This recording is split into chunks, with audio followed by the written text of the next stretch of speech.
listen, all you can do is all you can do.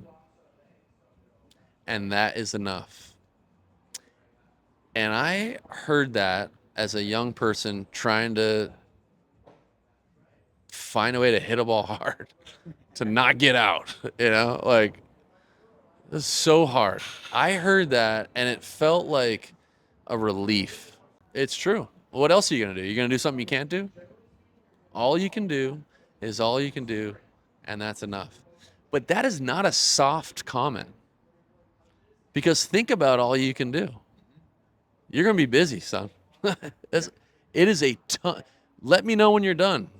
Welcome to the Captains and Coaches podcast, where we explore the art and the science of leadership through the lens of athletics and beyond.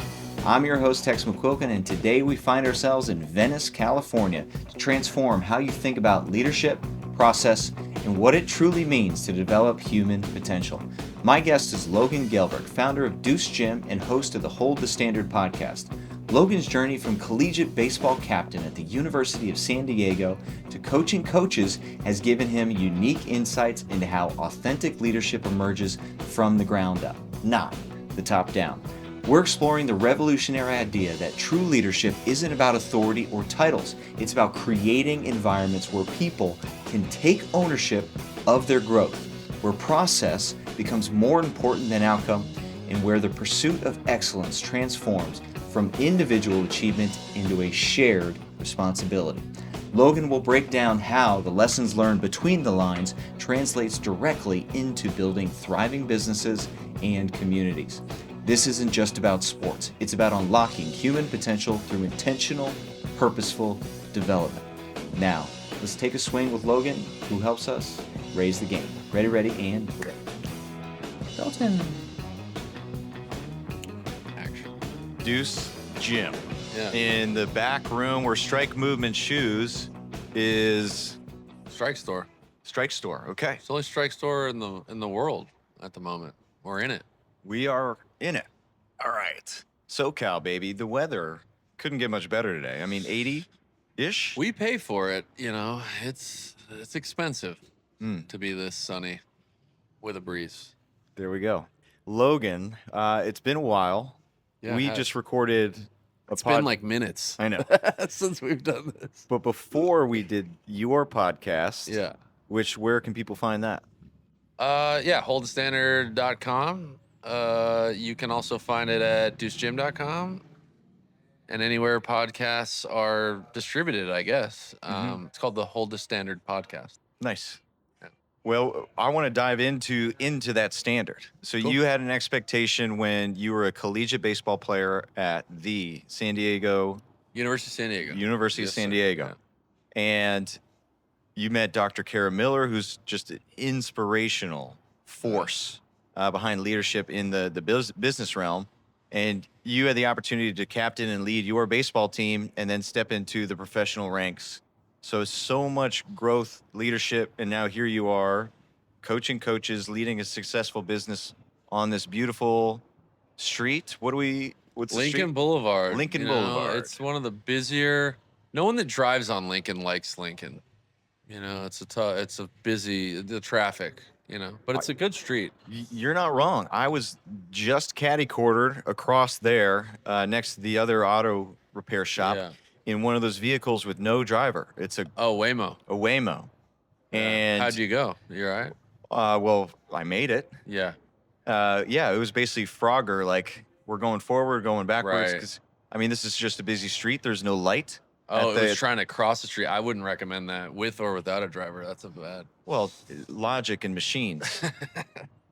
Have you seen the movie The Sixth Day starring Arnold Schwarzenegger? No, I've seen so few movies, but I can quote the ones that I've seen. Okay, well, this podcast is over, and Thank you, that's our guys. show. See ya. But needless to say, dude, I want to just step into that entry-level leadership. You took on the responsibilities as captain of your team, and you continue to apply those lessons and lead individuals, build up, grow individuals, and prepare them for their next phases, whether it's paying members of the gym or coaches going through your education and development. Yeah. I keep coming back to this moment in college I've talked about this before, so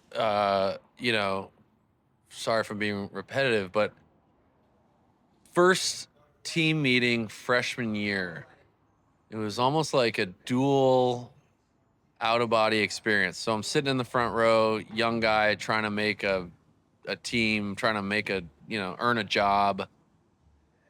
And so I'm listening from the perspective of player, but then I somehow, when Coach Hill walked in, I was like, oh, this guy is about to come in here and his livelihood depends on if he can get these idiots, myself included, to figure out how to win baseball games, and the freedom in that, right? Like he can, we could be a pants up team or a pants down team. We could be a facial hair team or no facial hair team. Practice can be at 8:30. It's like setting all these standards. Is literally a game of him trying to cultivate winning and excellence. And it was like, oh shit, this is how you run a company. Okay. This was like, that was a thought that I had. At 18. Yeah, and so, well, because it's just very sport is very good at confronting you with the need for results. I remember being like, oh, like the feeling is like you have to win right now, and it just felt like crunch time. And interpersonal responsibility, where my teammate, you're relying on my performance, and I'm relying on your performance. That matters. Yeah, especially in that sport, which is a very like weird Athletic. give and take of. Yeah, is it a sport? I think it's a sport, but we're not athletes. Where do we arrive on that? It's a great game. Yeah, I love baseball. It's fun to watch. Or is it? Yeah, it's uncertain if we're athletes or not. Athletes play baseball, yeah. Some of them. Yeah. This has been an ongoing joke for years. Yeah, that's right. I learned today that you apparently like baseball. I love thought, baseball. Yeah. The intricacies, the nuances, the me versus you matchups that exist everywhere, and then the gradation, like the gradual buildup that in a lot of sports, if I'm drafted as a rookie, I can have immediate impact and play right now, even on some of the most difficult positions in the game, like a quarterback. But then in baseball, it's you are the best. All right, we're going to send you down to the ranks, and it's going to be 1, 2, 3, 4, 6 years before. Or never. Or never. Or never. Yeah, I mean, I think that's a testament to the skill part. It's like, I think baseball, there's some tools, obviously that's like often what's scouted, but I don't know, for someone like me who's not naturally athletic, it's a fun game to play because whether it's true or not, it seems like you can skill your way to where you want to go. You can essentially practice your way to the outcome that you want. And find your own style. A lot of pitchers, for example, they got some quirky stuff, but then it works for them. So coaches are like, let's go. Yeah, 3/4 guy, let it rip. Whatever. I just chose catcher as a good job security there. Nobody wants to do that deal. No. Yeah, I remember in my youth, it's like, nose goes catcher. They say the catcher is either the dumbest player on the team or the smartest player on the team. And don't make any comments. I just want to put that I've up. seen Major League 2. That's right. Stacy likes long walks on the. See? Yeah. I've seen some movies. Yeah, that's talk about a great, very quotable. And a reference to the yips, which is a whole podcast in and of itself. Well, thank you for the connection to Harvey Martin. Martin, we shout explore out. that. That was a maybe 90-minute episode from his experience. Turn Isn't that athlete, crazy? turn coach. Yeah. Yeah, the yips. I've had the yips. Not a good deal. Nope. Yes, so 18 years old, you saw that Coach Hill's performance and livelihood relied on a bunch of knuckleheads getting in line and holding a standard. Yeah, and I think that It's funny. The exact same experience happened again in entrepreneurship. Not to like derail the sport conversation, because I definitely want to talk about that. But I think that we make a lot of assumptions. You move through life. The silly example I give is you buy your Chipotle and you get the receipt, and it's just like, yeah, this is a receipt, and this is how receipts look. And it's like, no, someone decided that the address is on there, but not the phone number, and then the text is like, someone made all these decisions up. There isn't like uh this boilerplate organization thing. And I think that was really confronting to me when I saw Coach Hill come up and set the ground rules for this organization. It's almost like realizing that this is all made up, and it's made up with best practices in mind. Ready, go. Are we going to be able to beat Texas A&M next week? Yes or no? Like, how do we do that? And that is, language we would use now, all about like setting standards, deciding what is what, we do that from a movement perspective. We do that from a cultural perspective. And so I don't know. We're only doing what we, mimicking what we can imagine as a model, right? Like, and so that was a first introduction to um, how do you get a group of people pointed in one direction? Yeah. You know, Of all different skills, learning velocity, Totally. strengths, weaknesses, everything totally. towards one goal. Yeah, and like, as I get into being an adult, right, outside of sport, like, you as well. I mean, Trying to. we're around it. Yeah, we're around sport, I guess, but the desire to accomplish something, the desire to win, is quite a helpful glue. Not every organization has the benefit. I mean, luckily, like in this realm, probably everybody who's listening is in a sport context, and sometimes it's just helpful to call that out. Just the fact that in that exact moment I was telling you about, there was 30 guys in those chairs who their perception was their role in life is to do everything they can in a 24-hour period, 7 days a week, to get excellent at this thing, and nothing meant more than that to everyone. So it's like buy-in, maxed out, dialed to 100, and it's a cool place to start a cultural foundation, I don't think every business on this street has that, right? It's like, damn, what a cool premise, Yeah. So. And that 18-year-old opportunity foundation, how long was Coach Hill coaching just baseball in general, either at the school or just overall? Oh man, I mean, Coach Hill is statistically, I think, one of the winningest coaches in Division One history alive. And part of that is because I don't want to misspeak about exactly when he started, but he was extremely young when he got his first job at Cal Lutheran. And so I think he had been there 15 years when I was there, and then now he's at the head coach at University of Hawaii. So he's been doing it for Not a long bad time, place. Yeah. So, a lot of experience, and there's a whole arc there too that, like, I could see that he was on his coaching journey as well, from a young, intense, fiery guy that I didn't know to a older, fiery, intense, but like slightly more nuanced and mature Yeah. in a different style way. And I see him now. We're in good contact, and I see him now even further evolved, which is cool. Yeah. But I was just observing at that age.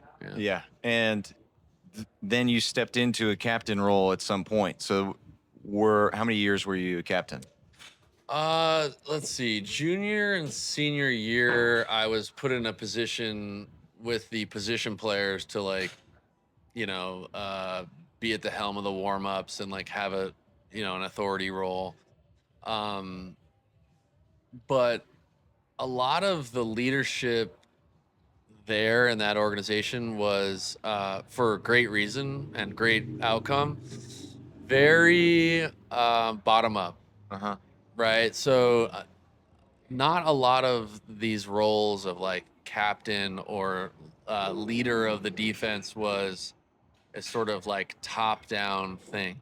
It's sort of like emerged. I wouldn't even know when that occurred, really.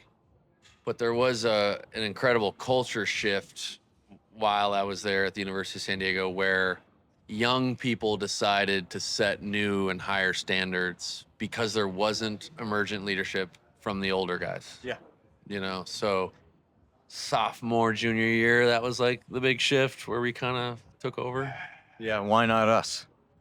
Yeah, and I think that's a through line for any high performance culture. I think you say it in your own way with this like decision making that's shared, and but I think if you look at great teams, there is this ability, like the Navy would say, ready to lead, ready to follow. Right? There's this like exchange of ability. Like anybody can follow, not everybody can lead, and Right. so you see this policing and self-regulating nature in great teams that I think is typically displayed by leadership that emerges at lower levels with less authority, less rank, less tenure. Mhm. If you're able to express leadership, it's a pretty healthy sign of like a high functioning group, Yeah. and we had that. My freshman, just to get into the weeds, like my freshman year, we did not make the NCAA tournament. We were a top 25 Division I program, but the feeling in the room was there wasn't a lot of older leadership emerging. We felt like we were underperforming. And then my sophomore year, there was just a decision made to operate differently. And it was not top down, didn't come from the coaching staff. It came from young guys, Yeah. my teammates and that I think was so well received because, like we talked about before we started recording the podcast, there was this dynamic of personal responsibility versus sometimes when you have formal expressions of leadership that are connected to authority, top down, you can absolve responsibility. There's a clear person to blame, Uh-huh. and we didn't have that. Time out. Let's take a minute to talk about the Old Bull training program. If you were like me, you were bored with your training, you were extremely busy, you were beat up from years of athletics or just getting after it in the gym, and you were looking for every excuse not to train. Our solution, the Old Bull program. This is a program that eliminates all excuses and it's fun. It's the program that I am following along. I'm writing it for myself and giving it to you, and I'm with you every step of the way, coaching your movements on the program, guiding what weights that you choose. This is a choose your own adventure, super fun and enthusiastic program. What it's based off of 6-week cycles, 2 required days each week, 2 dumbbell-based strength days each week in case you have to travel, and then a max heart rate, and then a fun day, a fun run, ruck, or local high school track sprint day. So this is what I'm following. You have freedom to move the days around to best fit your schedule. In case you have to travel, we got Sexy Fridays, getting after it with some fun bodybuilding, as well as an athletic strength day on that other dumbbell day. Mixing up the barbell movements that target achy knees, ankles, hips, lower back, so we're still able to lift heavy, but we're manipulating your body to then repair itself and restructure, so no longer lifting with pain. Through the podcast, we're offering you 1 month 50% off. Check out the link in the show notes for the Old Bull program on Old Bull and use the code PODBULL. That's PODBULL for 1 month 50% off. Come and join us. Now, back to the show. Ready, and great. So in a sense, one phrase that I Coach Donnie Mabe from University of Texas, strength coach. Shout out Coach Donnie. He's great. So authoritative Yeah. versus authoritarian. Yeah. So then a lot of leaders, teens, team captains, college athletes that take on leadership, they step in and then they take on what their view of leadership is, and it's very authoritative. Mhm. Freshmen do this versus an authoritative, Yeah. which is leading with authenticity. You're doing everything Yeah. that you're going to ask of your younger guys. Yeah. And it's leading from the front, it's leading from the side, it's pushing guys that don't want to do it, but it's a sense, right? Authoritative. You're asking them to do this and more, and you're receiving what you're asking of them. Yeah, I mean, there's so many classic examples of mimicking leadership gone wrong. It's like, I think it's like that's how like hazing shows up. Uh-huh. It's like, what's the difference between like rites of passage and hazing? It's like, I think, I don't know, a general comment I think to make about that is, we're only really as good as like our mental representations. You're a Anders Ericsson guy, right? It's like the mental representation is the target of our efforts and practice. And if your model for leadership is loud, angry guy, you're just going to do a B+ job of being loud, angry guy, And so it's like, can we create better models for leadership? I think that's a lot of what you're doing. And I think unless we have that, we're all just going to mimic what we think leadership is. Yeah. So within the respect to teenagers, they step into that role, and a lot of coaches say, you are the quarterback, you're the captain of this team. When they're not giving into their strengths or their weaknesses, it's like this sport has this expectation of leadership, and that's you. Mm-hmm. Versus finding the kid that is willing and able to step up and lead, and then guiding them and mentoring them along. It's leaving them out to dry, and then guess what happens to their performance on the field? It suffers because you have this external weight and pressure and force that, yes, I'm talented athlete doing my job, and then now you're asking me that I can't public speak, or that takes down. So it's handing it off and not helping. Yeah. There's this saving grace, I think, in a lot of this dynamic and most any dynamic. I think it shows up in training. I'll give you a training example. It's like the mental shift between testing and training that people make. Okay, so you have a lot of experience in like the micro gym space, coaching coaches who coach that thing.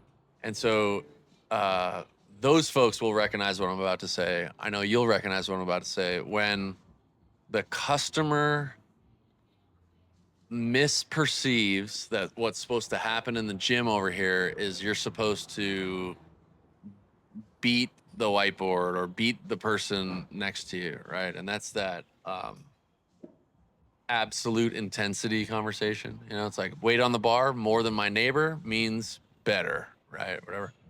But then the sort of mental shift, the paradigm shift of, training is a dose that will drive adaptation that is a relative dose. And so the thing that makes us the same actually isn't the weight on the bar by comparison, but it's the relative intensity of that thing. Your 80% feels like my 80%. It's like, okay, when you get into that mindset, now like we're all sort of on the hook. I love environments where there's rigorous tension of accountability, right? And I think relative intensity, like the training effect, is the bonding thing, right? Okay, so now you go to sport, especially, and I just had this thought because I think about a lot of the younger athletes that and teams that you're in your world. There can be this divide because some young people just are talented. They go through puberty sooner or whatever. And if you misunderstand that dynamic, it's like, well, Jake's just legit and he's the team captain because we can't we don't really have language for it, but he's just stronger, bigger, faster than everybody. Yeah. But the same paradigm shift can happen here, which is like, we are in the business of better, right? And so Jake getting 3% better is sort of a relative burden of intensity that is for Timmy and Johnny and everybody else on the team. And like that tension does a lot of great things for culture and leadership. I mean, part of what I heard you say was, leading from the front, sort of having this rapport because you're not asking people to do something you wouldn't do for yourself. It's like, I think the truest thing for us to say in group dynamics is we're all responsible for our own edginess. And that is a connector for teams, for group dynamics, where there is some sort of like leadership power dynamic thing happening.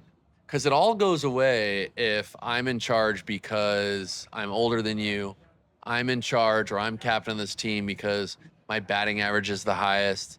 Like that separates us. Whereas my need to improve and my need to perform 1% better is actually the same burden that you face, teammate, right? And now we're equals, and so culturally that tension, I think, becomes more apparent and easier at the higher levels because it's just so hard and everybody, the margins for error are much smaller. But I don't envy like middle school age athletes, young high school athletes, where um, someone can conceivably have poor process, not be vulnerably chasing their edge, and just be better than kids. And now it creates this sort of issue, you know? The, yes, and I've experienced teams where the dude that gets the most votes for captain is not the right. They're the best player on the team, but they're not the right fit for the team. Yeah. And these freshmen that are voting and part of the process, they look up to them. The challenge is me seeing a lot of the behaviors and how they act, being too cool for school, trying is not cool, but like now the freshmen that do look up to them, they're not aware of the weight that their actions have. So leading to self-awareness and making them aware, that's a big arm wrestle for a lot of kids. And so timing selection of captains is a big part of that. So maybe them at this moment in time, they're not the right fit for the team. Yeah. But then if we start to pour into them, now I can develop into a captain, and maybe it's week 2, game 2. Dude, you've done a great job, and now you've earned this right to wear the C on your chest. Yeah. Versus saying, hey, this set moment in time, we're going to vote on the team captains, and then it's locked in. Yeah. I mean, this is just my bias, and like you may or may not agree, but it's sort of what we talked a little bit about in our last conversation on the previous podcast is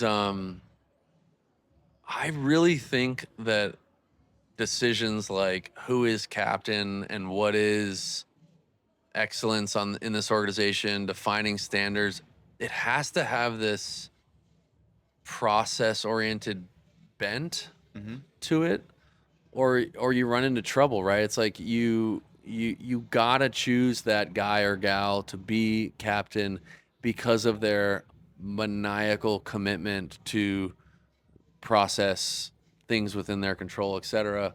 Because the whole thing unravels if your captain isn't performing, right? Like, okay, so now based on the sort of ineffective mental model that we're going to be outcome oriented, you choose a captain who has a slump, isn't winning, is injured, whatever, and now it's just like the authority structure is fragile because it's built on results that aren't there. But if you go in and say Jake is the captain, Jake's probably going to be usually pretty good if he takes care of business, but Jake is the captain because he is the model for process oriented focus and takes care of business or whatever. Because that's what you want to mimic in the end anyway. That's what you want people communicating that why he is there. Yeah. So then the younger guys, they can see that the actions led to this position that they they ultimately want, not all of them, but some of them may aspire to become. Well, not him being a baller got him there. XYZ got him there, which are all habits Yeah. that we're looking for from everybody. And then reinforcing that, like, so just going back to observing Coach Hill, it's like a lot of organizations, whether it's in sport or not, espouse a lot of values. They say they believe in a I lot. like that word. Right. Yeah. And that's a Kara Miller. I'm confident I stole that from Dr. Miller. Spelling? I'm just kidding. Keep going. ESP. I don't know how to do it. Bad spell guy. Yeah. Maybe ESPOUSE. Nobody knows. Yeah. I Reminder enjoy in this there? podcast where they say, well, I don't do public math. I don't do public spelling. So I don't ask me to spell anything. We're shutting that down right now. I lost my train of thought. What was I saying? Espouse, they say we value, yeah. but they're not necessarily taking actions to Exactly. display that. Okay. So the day you say as an organization that we are process oriented, master that which is in our control type folks is the easiest day that that'll ever be, because you're going to experience injustice, lose a ball game that you deserve to win, et cetera, et cetera. And then the emotion part comes in. Coach Hill wanted to build a culture that was process oriented. Why did he want to do that? Well, not just to put it on a plaque and say that that's what we're about, but because the belief is that that's the best way to win, to get results. And I believe that to this day. But espousing that is one thing. Demonstrating to the organization that we will reinforce and put our money where our mouth is on process orientation is a very difficult act that stays hard and will be tested throughout the year. But when that was modeled to us that is actually true here, the opportunity for commitment and culture and alignment to the mission is limitless. Because I'll give you examples. We would go about our business. I'll give you a specific example. We sweep San Diego State like we always do. Okay. Reggae's on in the locker room after game 3. We're having a great time. We're all going to go out, have a great time that night. Morale is high. Just beat the brakes off these guys for 3 days. Boom. Locker room door kicked in. Everybody in your seats. Oh, you got guys. All right. Everybody, music's off, whatever. We're all sitting down.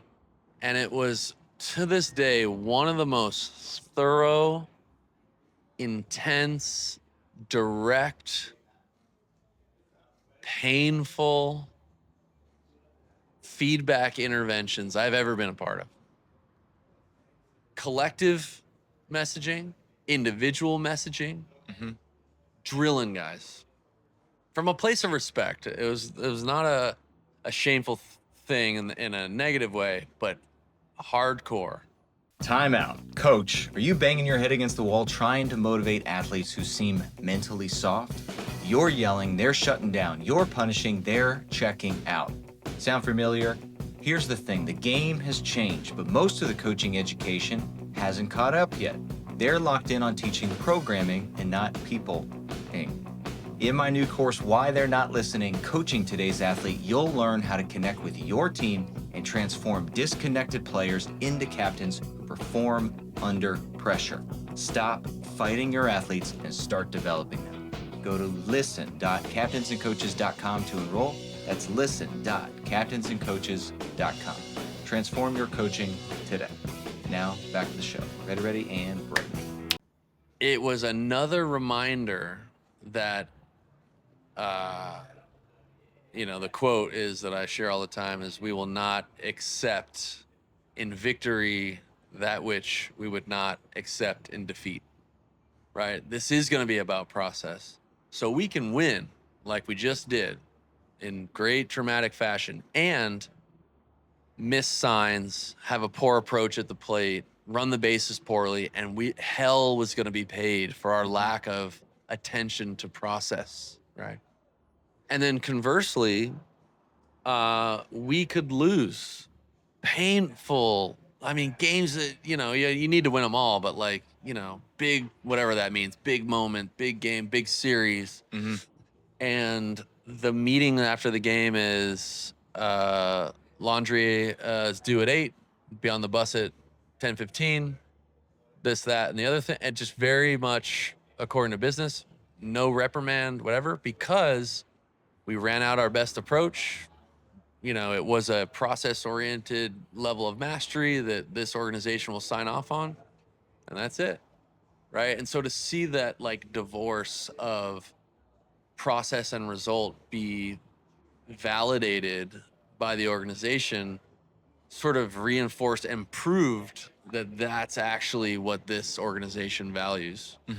And I find that that is such an important glue because it is the best way to get vulnerable best efforts out of a group of individuals, and that was just, I think, it was almost like a permission slip for us to take care of business, do our best, and we knew we were going to be safe.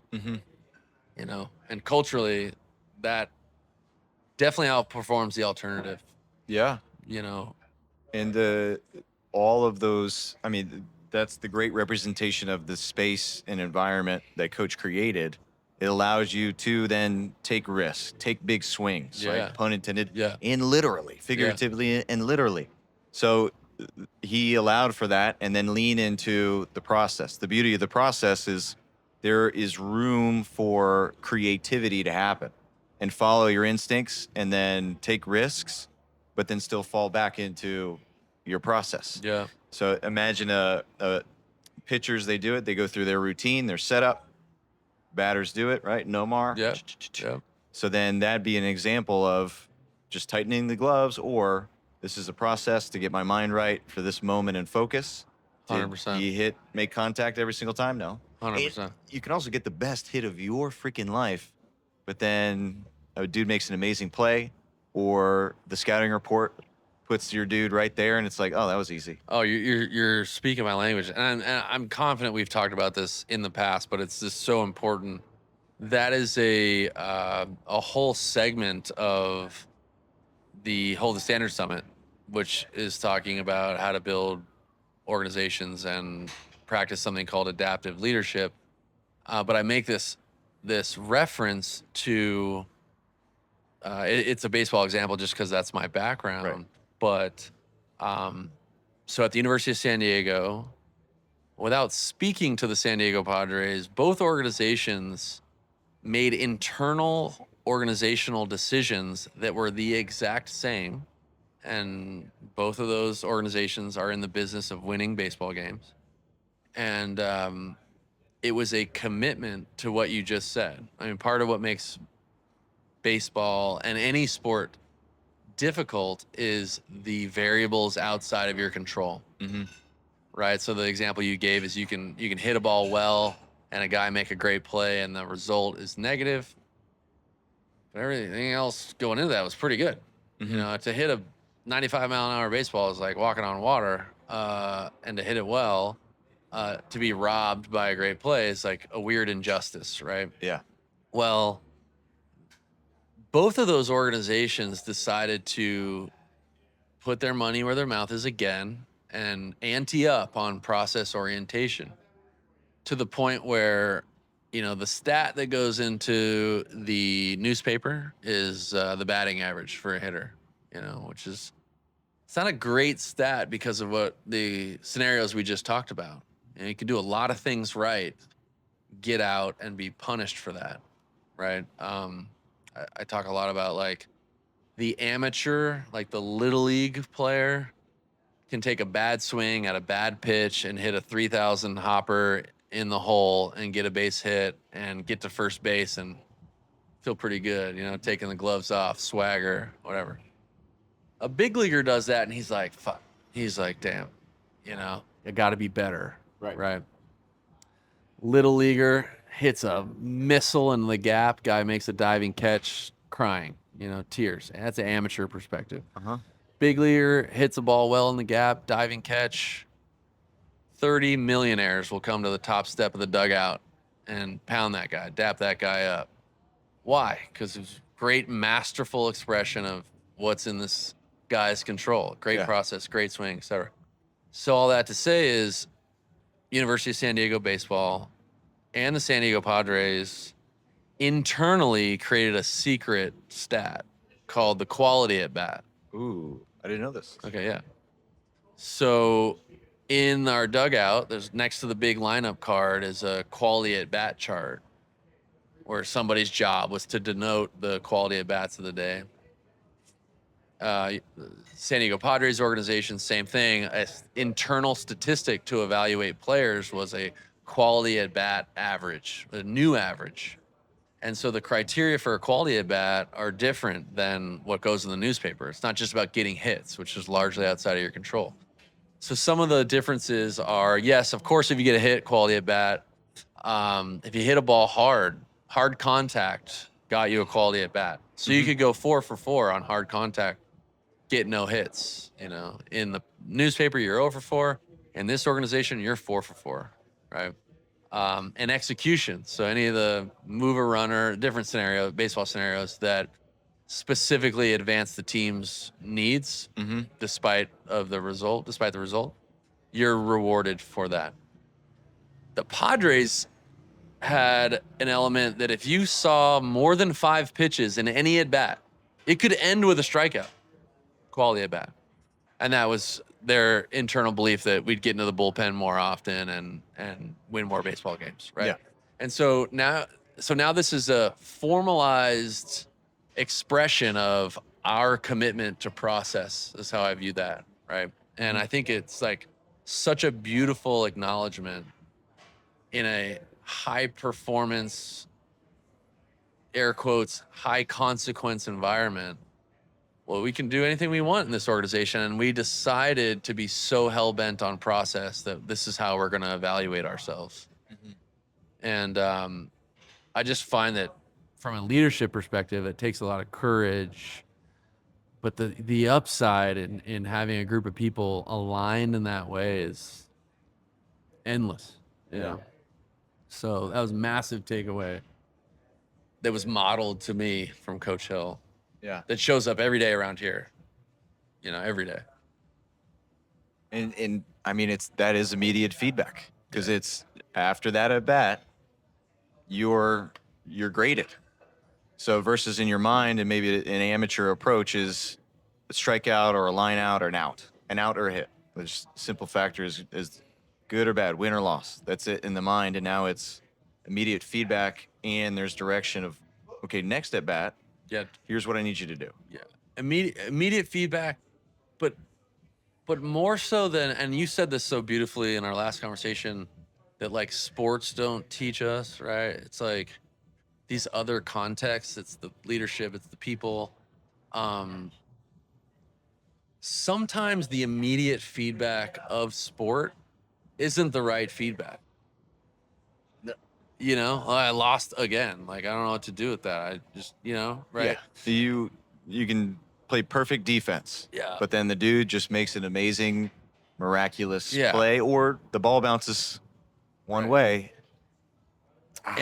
And this is the language I like to use, and let me know if it resonates, but it's like, I really value high agency perspectives. And this is everywhere. This is like, we could even go into the nature versus nurture thing, right? That conversation. It's like, people want to say, yeah, people are just born freak athletes and that's just the way it is. There's no agency in that perspective.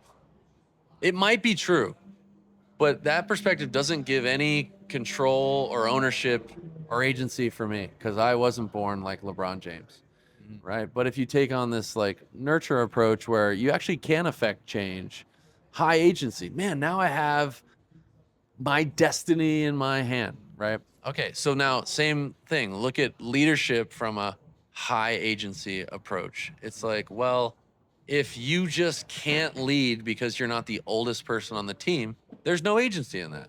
There's no, like, you are subject to that weird deterministic view, right? But if you take, like, our definition of leadership is to be in leadership is to be responsible for the results. Massive high agency. Water boy can be in leadership. Freshmen can be in leadership. People who've never seen the field can be in leadership. Coaches can be in leadership. Everyone can choose leadership, high agency. Same thing. You layer on that same approach to our result versus process orientation, just wherever you land as an organization. It's like if the whole thing is indexing on results, there's not nearly as much agency in that because you can't control your opponent, you can't control the officials, you can't control all these different factors. Unruly fans. Unruly fans, yeah, lost a lot of good men out there. Playing for the Yankees? Yeah.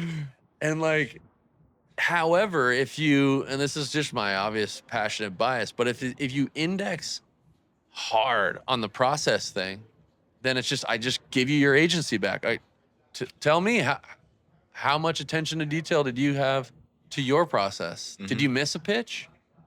You know, you talked earlier about like the Nomar thing and all that. It's like, man, when you look at high performing teams, I don't know anything about football, but I would imagine it's true, for example, that at the highest level, football players win the down or the snap. It's like the smallest interval that game can be played in, right? Baseball is played at the highest level one pitch at a time. You don't try to win baseball games. You try to win pitches, right? And that's a high agency approach. I'm going to master my process for this pitch, observe the results, repeat, you know? And I think when we have agency, it goes back to that, like, that tension I was talking about, rigorous tension, responsibility. Yes, and the environment, even though it is played one pitch at a time, your culture, your environment that you're creating allows you to then live in that one pitch versus I do not strike out or else coach is going to yell at me. Do not Totally. do this or else I'm going to look like a fool. So then now I'm not living in agency. Maybe I'm living in the moment, but I'm prepared to fail. Or not even in the moment, because that thought, as you said, that thought is about the future, right? True. Yes. If I strike out, hell's gonna be to pay with the coach, or you know, if Dad you're a on the young, ride like, home. parents on the ride home, the younger kids, right? And I, you know, it's not a revolutionary perspective. I think we're talking about a bit of like stoicism and mental skills here about the only place we can operate is in the moment. Not to get corny really quick, you know, no one's affected change in the past, no one can affect change in the future. There's this moment, but there's so much grace in that perspective, because I think anybody who's listening, if you're a coach or a player especially, your sport is hard. I mean, it makes me want to cry thinking about how hard baseball was for me. It's so hard. It stayed hard. It was so difficult. And the funny reversal way to say it is, are you so good at this that you can not be in the moment for this? You know, like, the best chance you have to present the highest likelihood of success is to be in this moment and only deal with this one pitch right now. And so many players are dwelling in the past, living in the future, you know, future pacing outcomes, and worrying about things that are outside of this moment. And it's like, I think if you just take a step back, you can objectively say you are choosing to be a worse performer right now.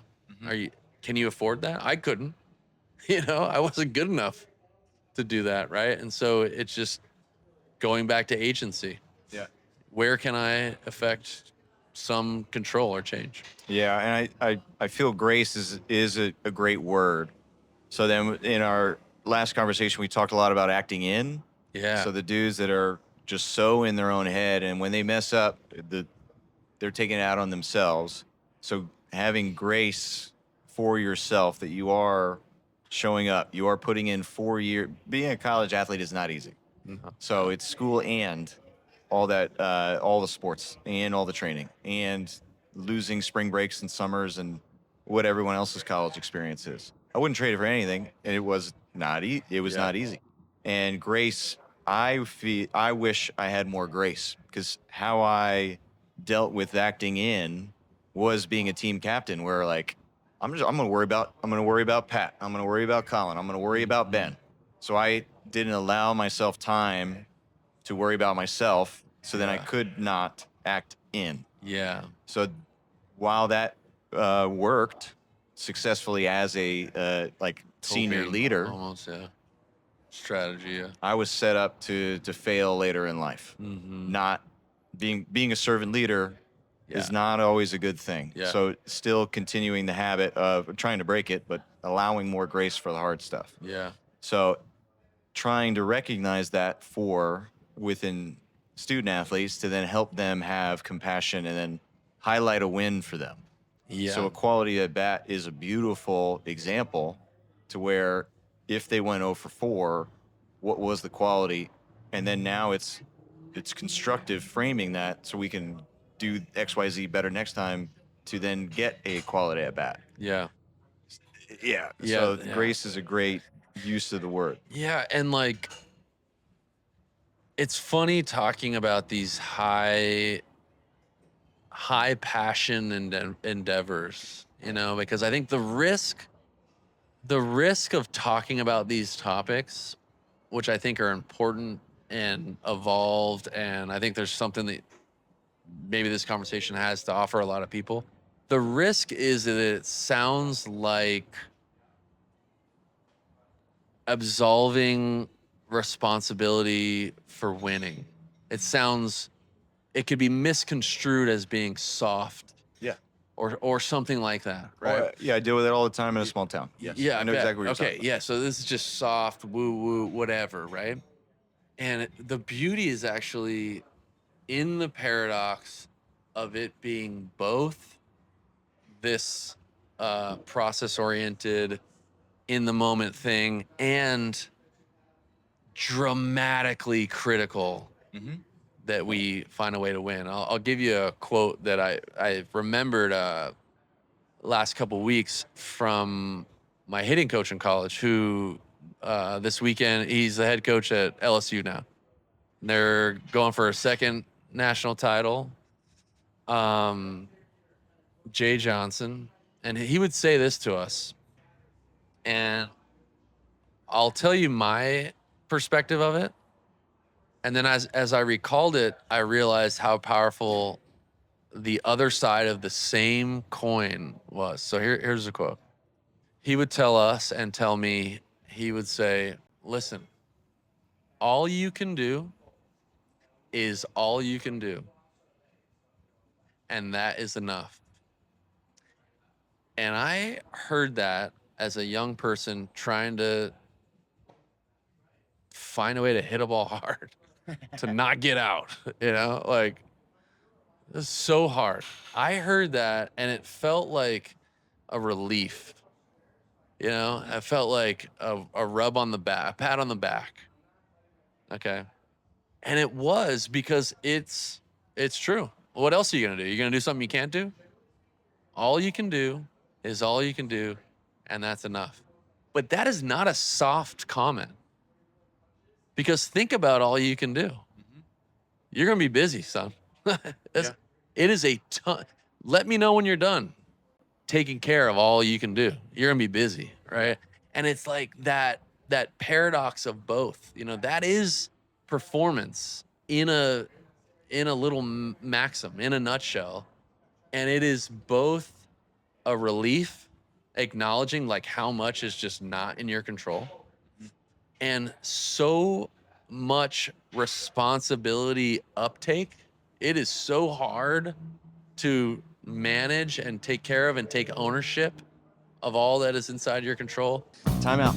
Tex here at Train Heroic headquarters, meeting with the team to talk about the coaching experience that I'm able to provide for my athletes. So if you're a coach and want to put your program out there on an app that athletes actually enjoy using, Train Heroic's for you. I've been using it since 2014, delivering literally over tens of thousands of workouts to athletes, and the Train Heroic allows me to provide the unique coaching experience that I want to. Uploading video, providing coaching feedback, directions, and building a community. That's why I love Train Heroic. And if you want to take your athletes where they can't take themselves, that they want to go, head to trainheroic.com/captains and check out how you can deliver programming to them. And now back to the show. Ready, and rip. And thank you from our sponsor at Train Heroic. All we can do is all we can do. Beautiful quote by Jay Johnson. And what I always value is a lot of the coaches, and especially from my experience in the strength game, those younger coaches that are interns or assistants, eventually they become head guys. Yeah. So it's so fun to see my friends 10 years later be in awesome, prominent positions, and then grateful that they allow me now to come interview them and still give them a little hard time. But it's cool that your coaches, maybe you had some conflict or confrontation with them naturally as a young man, and now you're like, maybe he does know what he's talking about. Yeah, I mean, I didn't have conflict in a like disagreeable way. I think I've had a lot of very tough coaches. We offline we were trying to talk about. I asked you like, why is it that a coach can have certain reverence and success with a group, and then another group come in and it somehow be toxic and then be the worst thing ever, and I never had that type of conflict. And I think that and I say that to make a point that I think the container of the assumption that we're all pointed in the same direction makes a lot of feedback much more palatable. If anything I'm telling you is because I love you and I want the best for you and this mission, it's like you can't really argue with that, and so I think that's a key premise. Yeah. And what is interesting in sticking with that is when you do give that type of feedback to a kid, I call it level setting on skill set. Like, this is where you are, but I see your potential that you can go to. Yeah. And I know that because I've coached at that level. So if you want to go play Division I college ball, I've coached dudes, I got dude scholarships, XYZ. So you share your experience in an attempt to them to get and value your opinion and not hold not put up a wall. I'm trying to think of the right term. Defensive, not get defensive against the feedback. Yeah. Because it shows you do care and your experience to help them accomplish what their goal is. Yeah. That they state that not a goal that I force on them is another good thing. It's like, what do you think about implicit versus explicit communication of that? It seems like a lot in great group dynamics can be communicated implicitly, but in my like living in the adult world, trying to build businesses thing, I tend to bias everything towards explicit communication, like making it known and clear on the table what we're trying to do here. I'm telling you this because X, Y, and Z, rather than like leaving that to an assumption or something. It sounds like a lot of heartache and difficulty can be avoided in group dynamics if we just made more implicit things explicit. I don't know if you'd agree with that or what, but in an aim. So that's the challenge with coaches is we have this picture, this vision inside our head for you, or the game plan or the sense, and then we just fail to communicate sometimes. And that was a big part of even the beginning phases for me for teaching seminars. Like, I knew this stuff and I wanted you to get it. So I was just telling you like I understood it. But then this is another switch, which we went into the last podcast. It's now, okay, I've got to create, I've got to get inside your head and communicate this to you like you understand it. Could be squatting, could be a lacrosse specific thing. So it's meeting them where they're at Yeah. and communicating it in their preferred learning style at a learning velocity that they're actually going to go out and apply it. Yeah. So there's a lot of coaches almost force understand. So, like, is that clear? Do you get it? And the kid's Right. like, Yeah. oh, we got, yes. Because they don't want to Yeah, of course. say, I'm lost. Yeah. I don't understand. But that's the environment that then when somebody did challenge that, that dude was MF'd. And so now nobody on the team wants to say that, which happens a lot in business, especially like we need to be clear and expectations aligned and steps for a lot of people. I'm imagining you've heard of 6 levels of delegation. Yeah. Yeah.